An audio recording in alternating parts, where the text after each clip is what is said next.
I'm Kevin Jackson, and this is the case for outcome-based cybersecurity. We're on a little bit of a mission. This is one of those mission-based ideas from a little baby startup over in Cincinnati called Level 6 Cybersecurity. This is not a sales pitch. This is an idea pitch, and we're trying to circulate an idea, a new idea, a revolutionary idea in cybersecurity, and get people to think in a new way about how we strategize, how we plan, how we execute cybersecurity programs at the management level, at the approval level, at the budgeting level, at the truly strategic level. And it's maybe ambitious, it may be crazily ambitious. It takes a lot of work, it takes a lot of data, it takes a lot of information, but we think it's a really good idea. So we are really working hard to try to get this concept out there and see if the whole industry, and all the different industries where cyber is important, which is every industry, are able to buy in and take a hold of this idea and help us run with it. And it's all about outcome-based cybersecurity. So when the theme was announced as Saturday morning cartoons, I got really happy because I loved my Saturday morning cartoons. And some of my friends said, no one's gonna understand Foghorn Leghorn because they were all too young in your crowd, it's gonna understand this cartoon. And I said, no, because the guys who named this Saturday morning cartoons, they remember this. And I know that some people are gonna remember Foghorn Leghorn. So it just so happens that when I was little and I was watching Saturday morning cartoons, that little guy, not Foghorn Leghorn, but the little guy who's apparently called Egghead Jr., I always called him Egbert. He was one of my favorite things on Saturday morning. Not just because he was always winning the day, which he was, but because of how he did it. Because I was a nerd, shocker. I was a little tiny baby nerd. I was watching Saturday morning cartoons. And when he was around, like learning baseball from Foghorn Leghorn, he won every time because he used calculations to do it. And I was like, yeah, the nerds are winning. He's doing calculations. Bring it on. Egghead Jr. was awesome because, big old rooster there was showing him, here's how you play, here's what you do. He breaks out his pen and paper, and he throws a ball that goes straight through the bat because he calculated how to do it, right up my alley. So when I was around that age watching these cartoons, I thought I was gonna be an astronaut. I knew I was gonna be an aerospace engineer, ended up being an electrical engineer, close enough. And I loved this. Another of my favorites here, they're playing hide and seek. I loved this. Why? Because he brought out his slide rule. He brought out his calculator, he wrote out some equations, and he figured out that if he dug a hole in the entire different direction, he was gonna bring Foghorn Leghorn out of the ground at that spot, and of course it worked. And he showed him the math and he showed his work. I was a big fan. I'm 7 years old. I'm like, yeah, you gotta show your work at the end to get credit. So he showed his work. I loved these cartoons. So when it came time to talk about this little presentation here at CircleCityCon, and I saw Saturday morning cartoons was the theme, I said, oh, I've got the perfect one. Because it fits exactly with what I want to talk about. It is about why Egghead Jr. always won. He always won. He was awesome. He was great because he calculated everything. He calculated everything. He calculated baseball, hide and seek. He calculated how to get fed. He calculated how to win in whatever situation he was in. And that's what this talk is about. What if we calculate everything? I mean, maybe not literally everything, but darn close. What if we calculate everything? What if we calculate cybersecurity strategy? What if we give tools to the hands of the decision makers, the cyber strategy decision makers, not necessarily the more tactical team members, which is a whole other set of disciplines that are critically important, but at the decision maker level, at the budgeting level, what if we can calculate what the right approaches are, what the right decisions are, based on real factors, based on data? That's what this is all about. So just like Egghead Jr., who I am proud to associate myself with in a little tiny bit this morning, just like Egghead Jr., what if we calculate everything? That's what this is about. Okay, so real quick, an agenda, and I'm not gonna dwell on this because you'll see it all. But in very broad terms, we want to talk about a little, this crowd is not necessary, the ever-growing challenge of cybersecurity, a little bit about how AI and machine learning, basically how data analytics has become so critical in cybersecurity. And then we want to shift a little bit and talk about cyber strategy, because I want to mix data analytics and cyber strategy hand in hand and talk about a new way to going about using data to support cyber strategy. We're going to talk about what I call the Worldwide Cybersecurity Lab, and then a new term called business polyintelligence. Most everyone's heard of business intelligence, BI. We're going to talk a little bit about business polyintelligence and how we could use data analytics and AI applied to cyber strategy data. And then we're going to wrap up by talking about why all this is hard. And it is a hard problem we're trying to get the whole world to start tackling. But hard problems is what we're all about. Just before we started, we were kind of sitting together in the end, those folks that are here with me from our team level 6, we were talking about next generation user interfaces. And as I usually do, I looked at Jeremy and Drew and Daniel and I said, why don't we have user interfaces that are like automatic holographic heads-up displays that are right in front of us whenever we want, so that I don't have to bring out my phone in order to answer a text. Like in the movie Minority Report, right? When Tom Cruise is moving objects around, you see it maybe in other movies where there's a full visual heads-up display. And I said, why don't we have that now? Why can't I have a graphic view of my interface and I can make it visible to only me or those around me? And it's three-dimensional and it's full color and I can watch a video or I can have it in my car. I could switch it over to a different mode in an airplane. And Jeremy looked at me and said, that's impossible. What, through glasses? I'm like, well, maybe through glasses. What if we just did it through light projected from something we're naturally wearing, something non-invasive, not contact lenses, maybe glasses, but what if it was just natural to something we're wearing or to the area where our phone is? And the guys laughed at me because like, well, how would you do it? It's impossible. It may well be. I don't care though. What I want to do is put that goal out there and I want somebody to go figure out how to do it. It's a hard problem. I don't mind hard problems. What we're talking about in this is a hard problem that may not be so difficult to solve. It's something we can solve, but I love putting out there the goal so that smart people can start working on it and can start thinking about it and we can start moving in that direction, even if it is a hard problem. So these first slides in this crowd, I don't even know if we necessarily need to dwell on them. Does anyone not know that cybersecurity is hard? In this kind of environment, we all know the numbers, we know the figures. This is one of the 30 different slides of figures that every CISO puts up that describes why it's a hard problem, how hard it is, how expensive, how many more breaches, how insurance is leaving everyone stranded, coming up with more and more exceptions, that latest that everyone knows about, of course, the potential exceptions for ransomware breach coverages if it's a nation-state actor involved because it's related to a war potentially. So yet another way that you might not get supported in ransomware from an insurance perspective, and on and on and on and on. The rising costs, the complexity. It's a ridiculously complex situation. And again, I'm more focusing on the CISO level, strategic level, because that's my background. I'm a virtual CISO now and have been for the past 5 years or so. I was a full-time CISO for many years before that. Before that, I was an IT enterprise architect and cybersecurity specialist for the DoD, and then did some work in commercial as well in compliance and cyber. That's where I come from. It's even more complex when you get to the lower levels, when you get to the tactical, when you get under the hood. There's a talk going on next door to us right now that's about protecting the Windows registry. When you get down into those levels of details about detection, about response, about prevention, about monitoring and log management, about incident response, about all the different tactical aspects, the complexity is exponential. So you have all these threats, all these complex internals to manage at the tactical level, and then you have this very complex strategic level that needs to be managed, the decisions that have to be made. We look at those challenges, again, at the strategic level in 3 broad buckets, and it's the typical buckets you'll see of people, process, and technology. Human factors, operations factors, technology factors. And I put some lists here, basic bullet items of some of the things that fall into each of those dimensions of cybersecurity. They all apply at once. And in a best case scenario, you've got a cybersecurity program as a CISO that has a balance of focus on all these areas, that pays attention to human factors and culture, change management, to cyber education, to cyber branding, cyber culture, emotional intelligence, while it's strong operationally in all the processes and procedures and the policies in the execution aspect of a cybersecurity program, while it's supported by all the right technological factors, all the tech and tools, of which that's a list of, that could be thousands long.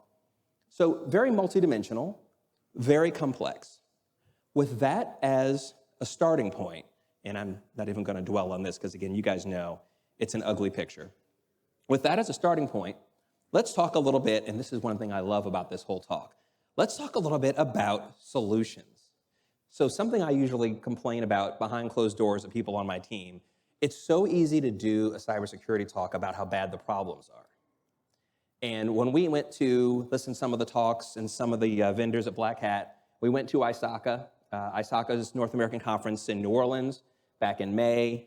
And we were at Blue Team Con back in Chicago just last month.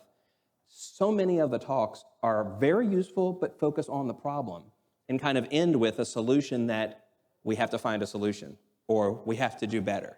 Well, we want to talk about a solution, at least at the strategic level, again, that might be difficult, but that can really, we think, change the playing field and provide answers where there haven't been real answers before. And we're talking about using data to make that happen. So to make that transition, let's talk about a brief history of AI and how data analytics, AI, machine learning have been applied to cybersecurity. Again, in this crowd, most of you know these things already. Quick definitions: data analytics is all about extracting meaning from raw data using tools. More and more powerful tools than a human can use, much more fast than a human can, to extract data, trends, correlations from data. AI then leverages those same technologies to mimic the problem-solving capabilities of a human, artificially, artificial intelligence. Within AI, you have machine learning, which is more about the capability of a machine to imitate intelligent human behaviors, to actually learn and respond in an intelligent way. Now, over the past few decades, data analytics, of course, became huge coming right out of the 80s and 90s. Artificial intelligence became a really big thing coming into the 2000s and into the decades of the teens. Machine learning and its capabilities have grown in lockstep because cloud computing, cheaper access to powerful processing and new algorithms have made all of it just more reachable, more understandable, easier to grasp. The bar of entry is much, much lower. And all of this has had a pretty big impact within cybersecurity. And again, at the tactical level, you're probably pretty familiar with how data analytics and a little bit of AI has impacted the tech and tools arenas. Email and breach investigation, intrusion detection, vulnerability management. Massively in financial markets for detecting fraud, for detecting outliers. AI is great at that, looking at massive amounts of data, big data collections, and looking for the outliers, looking for trends of specific natures, and then, more recently, maybe in the last decade, getting better at learning, using machine learning, what the patterns are and what to look for, and recursively feeding that loop so that the detection schemes get better and better. SIM tools, and of course, that do actual data correlation across many, many different log aggregation sources. That's a big use of AI and machine learning to help improve those statistics. And of course, in insider threats, behavioral analytics, it's all a massive improvement in the last few years. But here's the thing. All of those applications of AI, machine learning, data analytics, they're very tactical. They're in a very specific domain, in a specific silo. And I'm not saying that's bad. It's a good thing that the technologies are there, the tools are there. But is there a strategic application to the power of AI that is higher than a given silo, not just for email, not just for spam detection, not just for SIM and log correlation, but at another level of abstraction or two higher than the tactical? Why have we not seen much use of data analytics and AI at the strategic layer? So this next section I call, what is a cyber strategy and why every organization has one?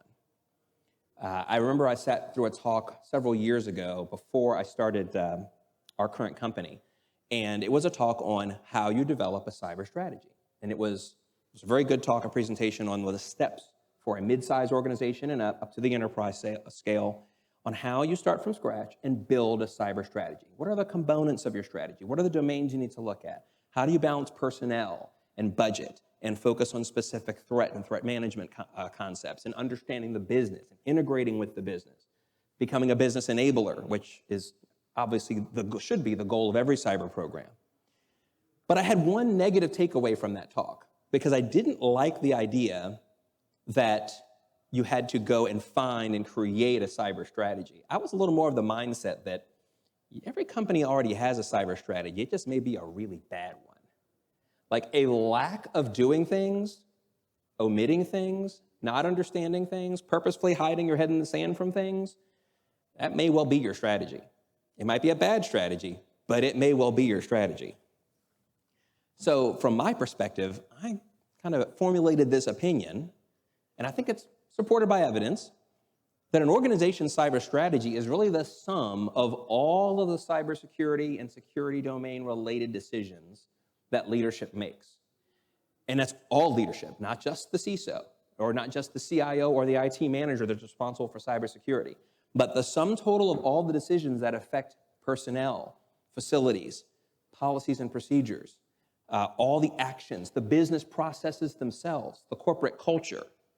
The sum of all those decisions, whether they're affirmative decisions, omissions, gaps, or plans, that's your cyber strategy. Of course, there's always that slight twist. People say that culture trumps strategy. I see culture as a big part of determining what your strategy is. Because what really happens, the decisions that are actually made, I think that's really your cyber strategy. And a very poor culture is going to help drive a very poor cybersecurity strategy. So with that in mind, if we look at the idea that if you've got an email address, a domain name, if you've got an LLC behind your name, or even if you don't, if you're doing something as an organization to keep your people, your information secure and functioning and up and running, you have a cyber strategy of some kind. So someone is making all these decisions, and all of these relevant categories and all of these domains. They may be terrible decisions, maybe a lack of decisions, but someone's making these decisions. If that's true, what are people using as the source for those decisions? Again, at the enterprise level, on down to the very, very small, small business, where are they getting the inputs to make these decisions? The example that is often thrown around, cybersecurity training. Most people probably coming out of the 2000s into the teens began to embrace the idea that you've got to do a cyber awareness training event once a year.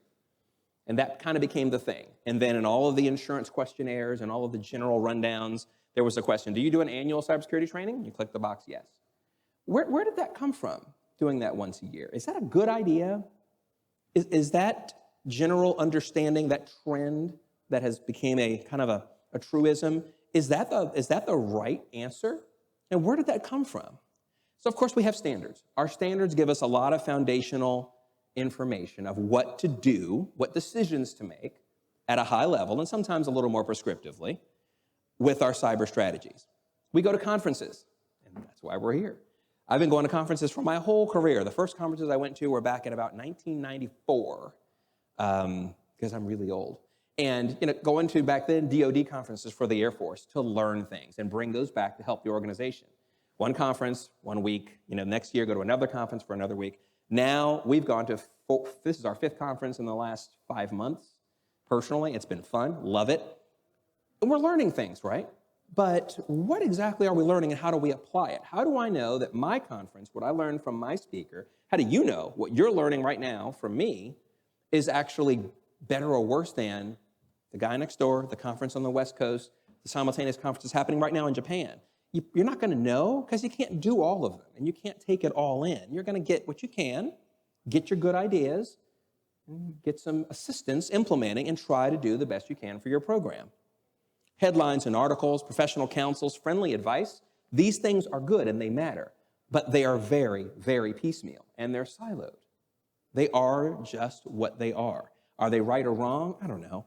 Most CISOs like me, I was an upper mid-market CISO for a pharmaceutical company. They did $1 billion in business, but only had about 200 employees because they had a great business model. I was making decisions left and right for that cyber program, and I used all these kinds of sources, but mostly I relied on my experience, the things I liked and I knew that worked from prior instances of working in cyber, which vendors did the best job of convincing me their approach was great, what the headlines and trends of the day were. When people started talking about moving to the cloud, and it's all everyone talked about, back in, 2015, we started moving to the cloud. When zero trust became a thing, everyone said, oh, we got to do zero trust. It's the trend of the day. We don't really knew what it meant, but they loved talking about the words because it sounded so cool and they could sell it to their bosses. How do we know those are the right answers? And then when we actually implement those things, what are the right ways to do them? How do we get these answers? We hire consultants, which I've been one for 5 years. I love that we hire consultants. It's great. It keeps my family fed. But then you're still getting a siloed best approach from one source. What is missing is outcomes. What if we had data-centric performance information for the strategies, for the decisions that we use to orient the bigger picture program? And that's where we're going to try to blend all this together by talking about the Worldwide Security Lab. So, kind of like that floating in midair user interface I described, we have a concept that we are broadly talking about and trying to create interest for about using the entire world as a cybersecurity lab. And the analogy I like to use is, and it's actually in an article that got posted on the ISACA website a few months ago, what if you're an engineering team and a manufacturing team and you're building the next airliner, okay? You're building the next really great big plane that's gonna move people and objects around the world. When you go to design an airplane that needs to be so safe and so secure and work so well, and you're making decisions, say, on what the material structure will be for the fuselage, for the belly of the plane, for the wings, are you going to just look at what the great trends are at the time and what you're familiar with and what you're comfortable with and go with those designs and build it and then put people in it and fly it right away? That's not how engineering is done. And again, I'm an engineer by nature, so this really kind of works for me conceptually because I know that when you go to build something that's a critical component of an aircraft or something else where safety is key, you do a lot of tests. You get that material, you structure it, you build it, you reinforce it, and you test it. You put it under pressure, you beat on it, you drop it, you stomp on it, you catch it on fire, you find all the ways it will fail, you do all those failure mode analyses, you do all the math, you simulate it until you see what the actual outcomes are. And you go back and you tweak it. If it fails, and you do it again. And if it fails worse, you try something else. And you iterate on that forever and a day until you get a design, a structure, and the right materials that are safe and secure. It's a test bed, right? In engineering, you use test beds, and you use data from tests, physical tests, simulations, so that you know that your approach actually produces good results. Well, guess what? The entire world is full of organizations doing cybersecurity. Because, per our earlier slide, everyone's got a cyber strategy. Everyone's doing something or failing to do something, and they're getting results. And you blend that with the idea that we have data analytics, we have AI, we have tools that can look at correlations between data points and other data points and can learn those trends over time, and that's where this concept comes from. What if we looked at the world's organizations of any type in any industry, public or private, as that test bed, as a live test bed that is testing cybersecurity strategies? There's companies out there that are, instead of doing training every year, are doing it every month. There's some that are doing it weekly via email. There's some that haven't started doing training yet. There's some that are using third parties that come in and teach people in person. There's some that are buying, of course, KnowBe4 and using pre-canned videos, or one of KnowBe4's competitors using their canned videos. There's some that are mixing these things. There are some companies that are instead using their internal staff to deliver training. There's some that are doing this and are making it separate for the executives and doing really in-depth training for the executives and their key personnel. There's some that are doing it with a massive amount of repercussions if you miss your training, and they're using threats. There's some that are using carrots and offering gifts, benefits, gift cards if you do. All those decisions decide what your cybersecurity training strategy is, right? Every one of those combinations of decisions is going to have a correlation to a certain set of outcomes. There are hundreds of thousands to millions of companies doing cyber training in different ways, with different tweaks on all those levers you can pull. And they're going to be getting different outcomes. And when they change things, the outcomes might change. The actual behavior dynamics of the users are going to get affected positively or negatively over time based on those changes.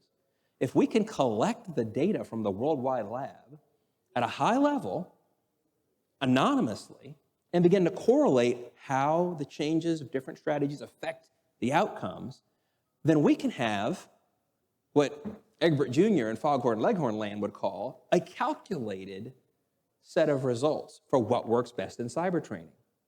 And then we can expand that to all the other domains. We can figure out and see data-wise what actually works best for a given industry, a given company, a given set of people, a given level of organizational complexity. If we can parameterize all of those things, then we can really calculate the best results. We can calculate everything, which is, again, my Egbert Jr., Egghead Jr., Foghorn Leghorn analogy. So cyber strategies in general, again, it's not just your information security mission and vision, which, again, a lot of people say that's a key part of your strategy. That's fine. Your risk management program, your risk-based program, that's absolutely. But it's more than that. It's more than all the project plans and your roadmap. It's more than your objectives. Again, if it's the decisions that you make in your cyber program that really are your cyber strategy, then why don't we apply data analytics to that collection of decisions? So now we get to our closing section here. Business intelligence, again, everybody knows about. That's a given company. They've got a bunch of data. They've got marketing data. They've got sales data. They've got information about how they structure their supply chain, how they generate revenue, where their losses are, and they analyze that in a BI platform. They'll use Tableau, they use Power BI, whatever. And it's business intelligence, it's BI, it's data analytics for a company. Business polyintelligence looks at data analytics across lots of companies. For example, every company that has a cybersecurity program collects that data in a multi-industry, multi-company way, and does polyintelligence analysis on much, much more broad data sets. And that's the big idea that we're talking about. We can gather massive amounts of worldwide lab data on cyber strategy, again, the decisions made on cyber, gather the resulting cyber outcome information anonymously from the same sources, and perform business polyintelligence analyses on that data to determine what decisions lead to the best outcomes based on that data. And then it gets even more fun because we can correlate cost with that. It's not very hard to estimate or to calculate the cost profile of a given cyber strategy and look at the outcomes, breaches, near misses, lack of breaches and lack of near, whatever it might be, the different outcomes, the cost of the program, the cost of tools, cost of personnel, and the impacts of negative things when they happen, and correlate those with specific cyber strategies. If you have that, then you can calculate ROI. You can calculate return on investment through cost avoidance, loss avoidance, and real cost of investment of a specific cyber strategy. And then you can use AI and you can train an artificial intelligence engine to learn those trends over time in every cyber domain and across cybersecurity domains. So how do we get there? To analyze the worldwide lab's cyber strategy data, you'd have to have it in a consistent, repeatable format. You have to parameterize cyber strategy. Change all of those hundreds, thousands of decisions that you can make as a cybersecurity decision maker into parameters, into measurables, and gather those. The cool thing is a lot of this is actually open source. There's open source intelligence that organizations willingly share about what their cyber strategies are. And thanks to, unfortunately, the proliferation of breaches out there, there's also a lot of information about outcomes, particularly negative outcomes, that can then be correlated with specific cyber strategies. But of course, the goal would be to move beyond open source intelligence and have organizations share with a single source, a data aggregator, strategy details and outcome details in an anonymous way, in a secure way, so these analytics can be done. Some quick examples. And again, this is looking from the cyber strategy decision maker level. You always are trying to answer questions like these, and this is a tiny little slice. And I already made a lot of sport of the topic of cybersecurity training. But think about incident response. all the different ways you can design, implement, and manage an incident response program proactively before you need it, hopefully. There are so many variables to what you can or can't do in an IR program, for how you do or don't use third-party support, for how you structure the team, for what you include in your IR plan and the policy that drives it and what you don't.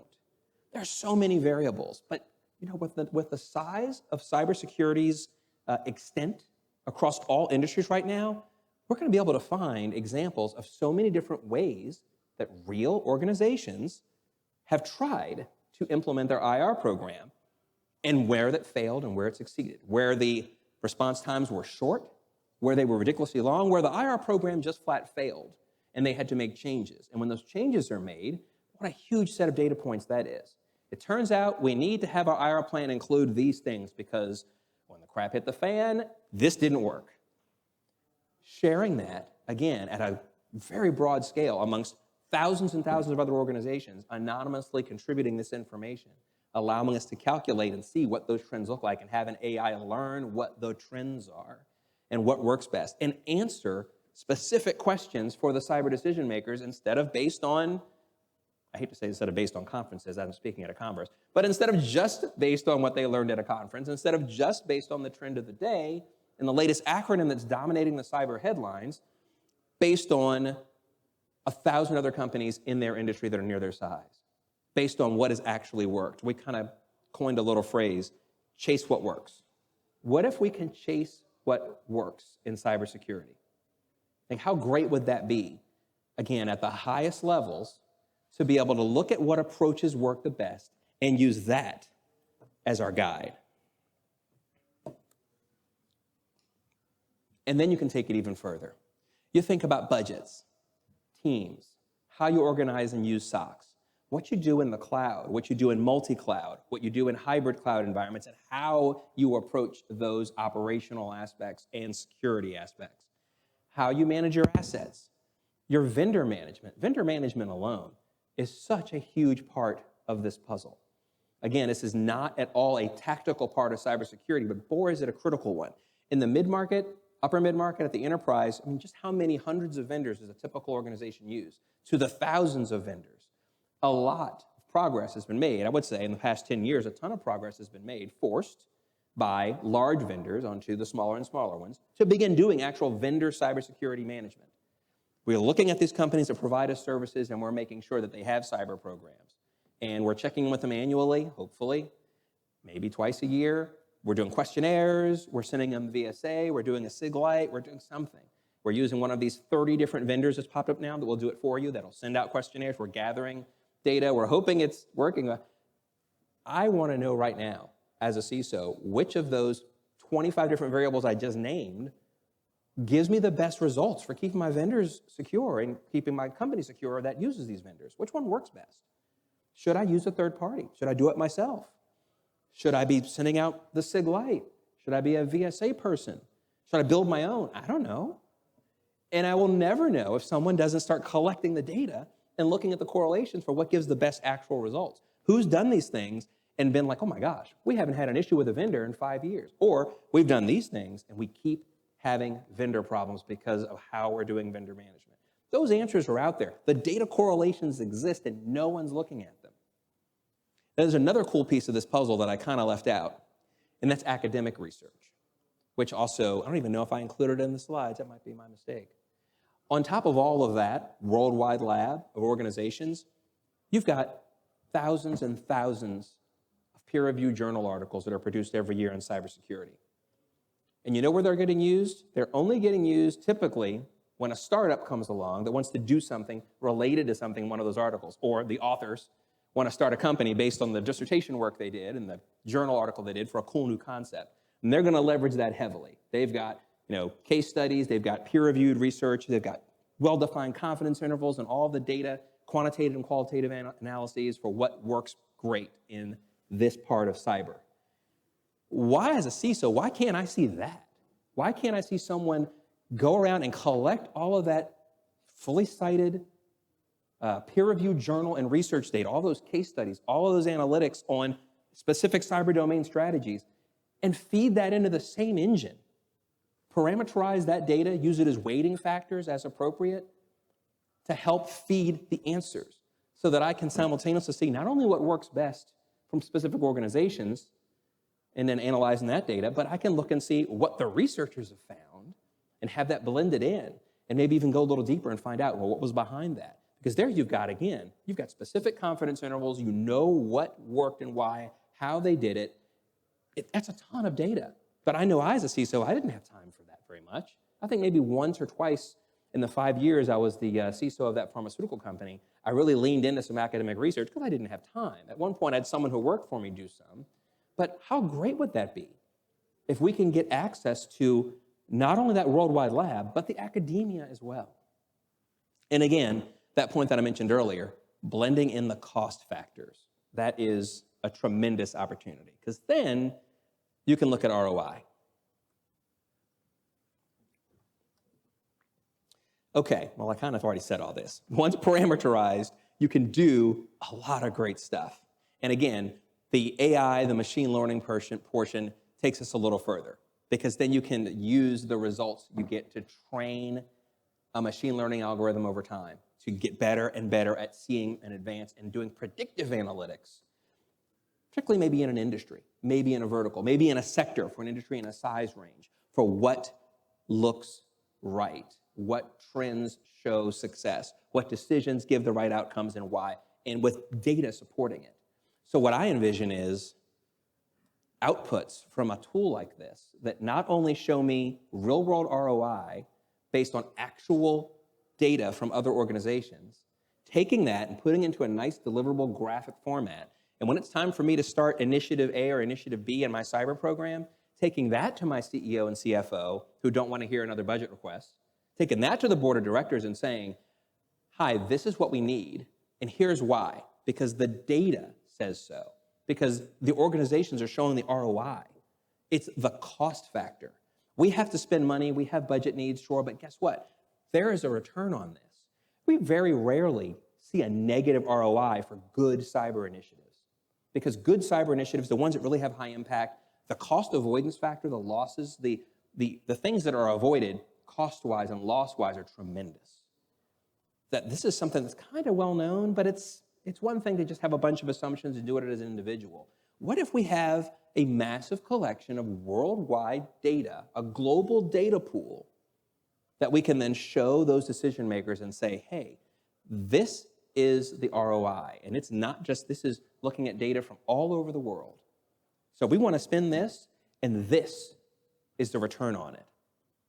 I see that as a powerful potential weapon. So not only do we increase the security of organizations by chasing what works, we also are able to have a very clear analytical tool, a weapon in the hands of those decision makers to get forward motion in their cyber programs. Okay, let me move on to barriers here in the last few minutes of this conversation. Again, I mentioned earlier, we were talking about my dream of a graphic floating in air in front of me UI. I still want that, and I want somebody to design it before I die, and so I'm going to keep pushing for it. That's really hard, right? It may have to start with us having, a puck in our hands that can project a holographic image that we can then look at and interact with, right, like we do with a smartphone. I would take that in a heartbeat. That would be so cool. Am I crazy? I might be crazy. I think that would be so cool. Or a heads-up display in my car, which you can already get in really nice cars. How great would that be? There's barriers to all these things. We have some very specific barriers to outcome-based cybersecurity being real here in the world right now. You have the potential for some very big data. And I don't mean big in volume. Those who have a data analytics background, you'll probably know that big data as a definition is not just volume. They usually use one of the V's or the 3 V's model to describe big data. In this case, data velocity, data veracity, the truthfulness and accuracy of data, and the value density of data would be the 3 V's that might make this a very challenging big data scenario.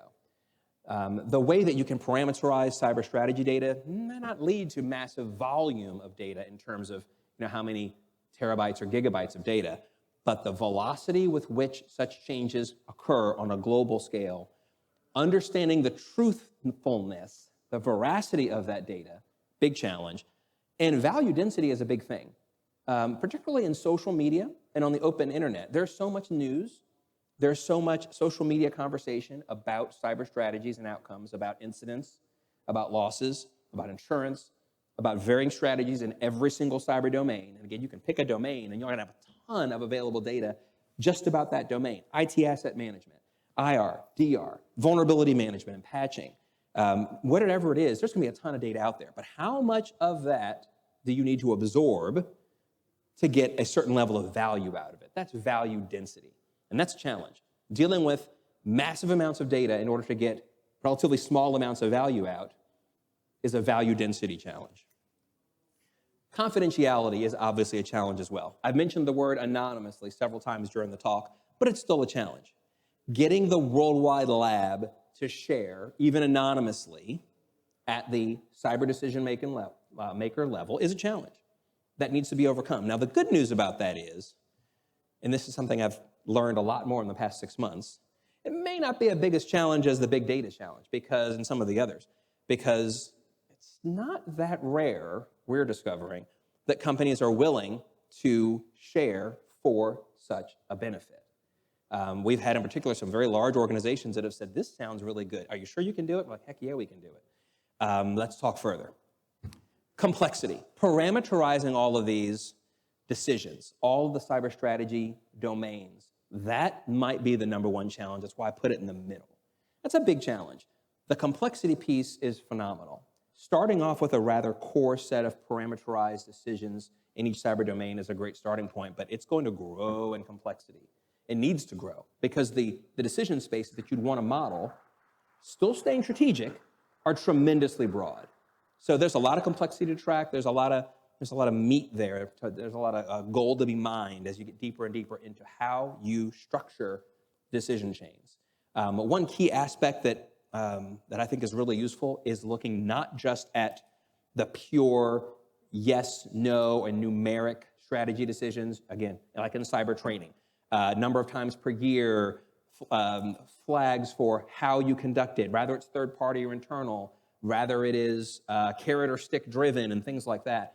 But another useful area that adds a lot of complexity, but that seems to be very powerful, is looking at more qualitative aspects from the decision maker level, like what's the confidence level that you as a decision maker have in your current cybersecurity strategy? If you had to give yourself a grade from 0 to 100%. Like, and you look across your current strategies in a given realm, confidence levels, level of revisit and review of your own internal outcomes, visibility, tracking things like that, again, at the decision maker level, we can parameterize those and cross-compare them, even though they're qualitative and not really objective. Trends can still be determined by looking across massive amounts of them.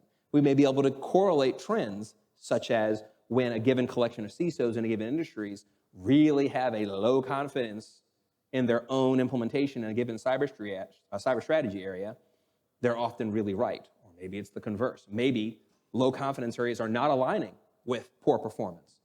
Those seem to also give great insights. But boy, is it complex. There's a lot that can be done there.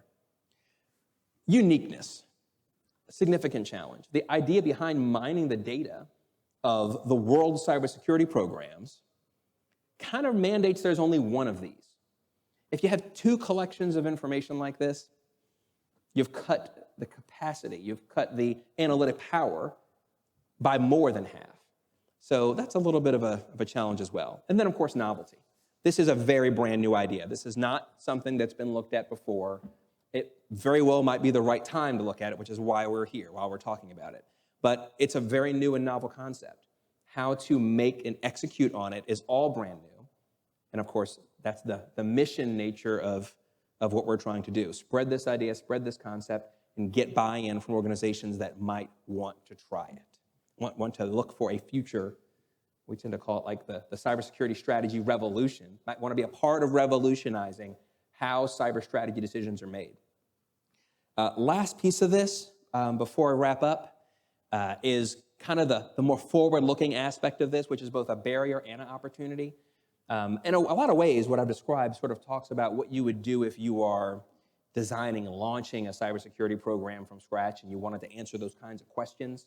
Another aspect of this capability, particularly getting it mature and getting to the place where your AI has learned a lot about the nature of different industries, strategies, and outcomes, is what it can do in a forward-looking change management perspective. And this is a barrier in a way, because getting there is also a big challenge. But imagine the idea that as a CISO, as a decision maker, you are looking at massive business change, say an acquisition, or spinning off of a company, or a massive wave of new hires, or significant technology change. Deciding you're going to go from your current cloud-based approach for almost all of your business systems to a hybrid approach, or coming back to an on-prem approach, or any of these massive changes. Once again, organizations all over the world have made these changes before and have had strategies to do them from a security perspective and have had outcomes. So we also have then this change management tool that I, as a CISO, I can go in and say, hey, this is about to happen, this category of change I'm about to go through. And again, parameterizing it, complex, but doable, and then finding out what the best approaches for managing that type of change might be. Growth, shrinking, splitting, dividing, hiring, firing, massive change of different types. Change, of course, is the enemy of any cybersecurity program. The more broad and dynamic the change, typically the more risk. Best example might be the pandemic. Wow, do I wish that someone was harvesting what happened to all those organizations and how they managed their COVID transitions to work from home. We all know a lot of breaches resulted in the months and now still years following mass work from home with poor execution, poor enablement, turning on tools, buying things randomly, buying new laptops, and wondering why 6 months, a year later, everybody's got ransomware. That kind of change, if we had that data, when it happens, you can get a starting point for what the best strategies are, at what cost, what the ROI is for a specific set of strategies to manage that change. So early on, mid-stage, mature programs, regardless, the benefit can be there if we're willing to kind of chase after this revolution. And that is all.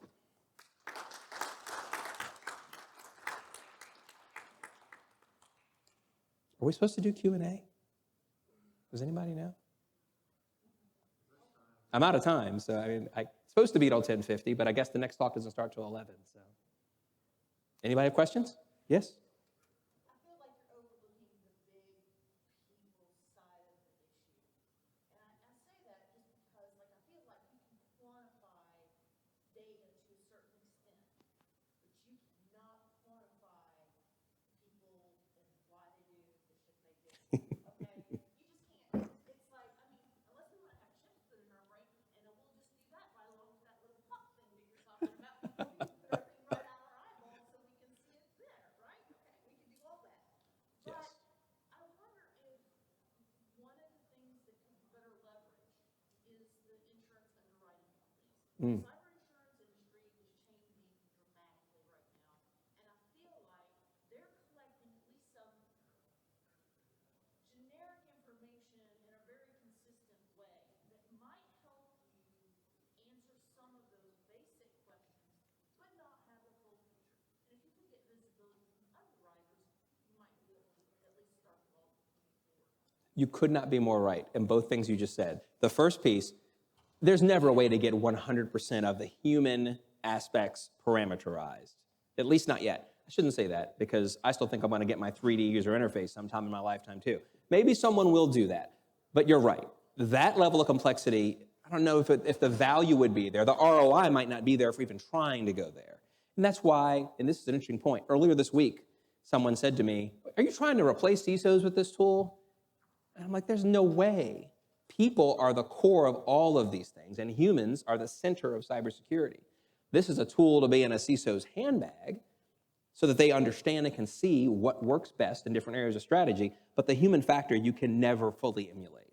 And that's okay. I don't mind that. The second piece, the insurance, that is a gold mine.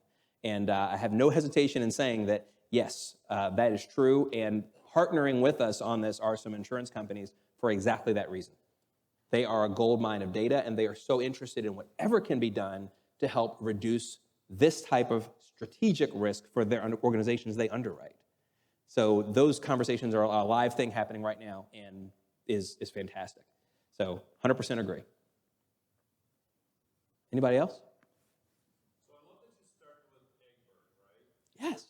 That's fantastic. I'm right there with you. It was one of my favorites growing up. And so what I think is fascinating about that, though, and this gets to my question and possible concern, is a lot of that was, throwing a ball through a bat. I've got the, calculus of physics, of motion, of density, of properties. And realistically, we've got around 350 years. If you go back, I don't know, Leibniz and Newton, right? We got around 350 years of taking those calculations, testing them, putting them to the real world applications, seeing if they still work. Leading right up to you and I sitting kind of watching those cartoons as kids on Saturday morning. One of my questions is, with AI and its propensity to create algorithms that are biased or that are incorrect, how are you going to correct for potential errors? We don't have 350 years to get this right. That's 100% right. And the answer is a lot of iteration, a lot of testing. It's one of the challenges that honestly comes below that complexity banner in the middle of the challenge screen, because this is such a new concept, and the data load required in a parameterized sense, even when you start with a core set of parameters that you have well defined, the data load and then understanding and rating the confidence levels, the accuracy, and the reliability is a major load. Luckily, we got data scientists that are working on exactly that to get a starting point, but it's gonna take time. It'll take time and iterative development to get to the point where we know what we have at a certain level of confidence and can communicate that in the same way. Luckily, it may not take a super long time because we can structure the parameters that we are measuring in such a way that, kind of baby steps, starting with structures that are kind of easier to manage and easier to verify and validate, easier to get the veracity factors known for, analyze and iterate on those, and then expand and expand and expand. So it's iterative, and yes, it's going to take time, but at the same point, we know we can start in a safe space, start where we know we are good and show that value, and then move on and move on from there. So, but no question about it. It is the more broad we get, and as we try to model more and more complex interactions, and when we start modeling across cyber domains, that's the big thing. It's one thing to say, for example, we want to look at the best strategies and outcomes for changing human behavior through cyber training, or for the best outcomes in incident response by how you align your program. But what about when you cross-analyze all those factors, and I want to see the optimal correlations for cyber training and awareness and incident response, NDR, and how my policies and procedures are arranged, and my compliance program, my risk management program, and I want to take all 7 of those factors and cross-correlate them at once for the best outcomes. That's the complexity level that we get to quickly, which I absolutely love, and our data scientists think I'm crazy, but it's doable, and that's where we're heading. Anybody else? Last minute questions? So here in the room are 3 people from our little team, and if you want to talk more about any of the above, we'll be here in the room afterwards, and outside there's Jeremy and Drew in the back, their hands up, and here is Daniel up front. These guys are here with me, key members of our team, and we would love to chat with anybody who wants to talk further about any of this. And we brought some swag with us, which is pretty cool stuff that we're just going to give away while we're walking around today. Thank you guys for coming. Greatly appreciate it.